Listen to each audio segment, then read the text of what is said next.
ছোট মালিক, আপনি তো কর্তামার কাছে চেয়েও মনের মতন উপহার পেলেন না। এই জন্য আমি আপনাকে আপনার মনের মতন উপহার দেব। এই, তুমি বাড়ি কখন এলে? আমাদের বলনি কেন বাড়িতে এসে গেছো যে? সে তো সময় হলেই জানবেন কর্তামা। ছোট মালিক, আপনি তো কর্তামার কাছে চেয়েও মনের মতন উপহার পেলেন না। এই জন্য আমি আপনাকে আপনার মনের মতন উপহার দেব, যে উপহার আপনাকে উনি দিতে পারেননি।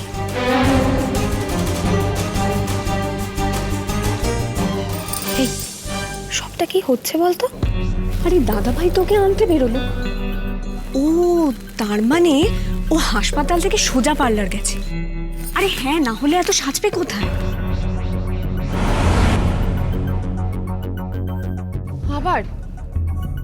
আবারও এখানে?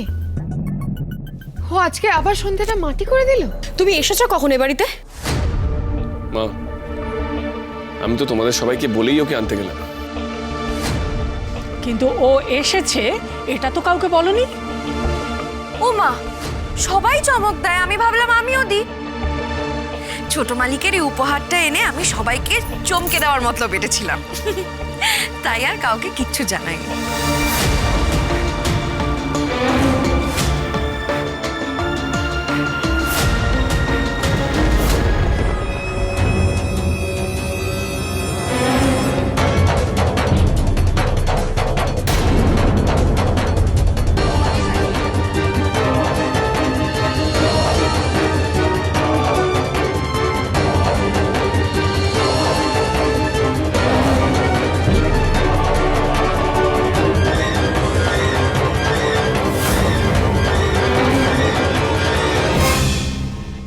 ছোট মালিক, এটা আপনি চিনতে পারছেন তো?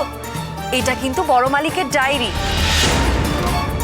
এটা আমি আপনাকে উপহার দিলাম। অসম্ভব, এ হতেই পারে না। এটা সে ডায়েরি নয়, এটা নকল, এটা মিথ্যে। দাদু ভাই, তোমার জন্মদিনে তোমার জন্য চিনি এক পাত্র মিথ্যে সাজিয়ে এনেছে। কেন ঠাম্মি, কেন তুমি এটাকে মিথ্যে বলছো? আমি তো সেই ডায়েরি দেখেছি, এইটাই তো সেই ডায়েরি, কোনো ভুল নেই। দাদু ভাই, তুমি আমাকে বিশ্বাস করো, এটা সে ডায়েরি নয়, এটা মিথ্যে। না, এটা মিথ্যে নয়। ঠাম্মি, তুমি আমাকে মিথ্যে বললে? তার মানে ডায়েরি লকারে নেই, বাড়িতেই আছে। এই ডায়েরি আমি কবে থেকে হাতে পেতে চেয়েছি। ধ্রুন, কি হয়েছে তোমার? এই মেয়েটা তোমার মাথাটা এভাবে নষ্ট করে দিয়েছে যে তুমি আজকে ঠাম্মির সাথে এভাবে কথা বলছো?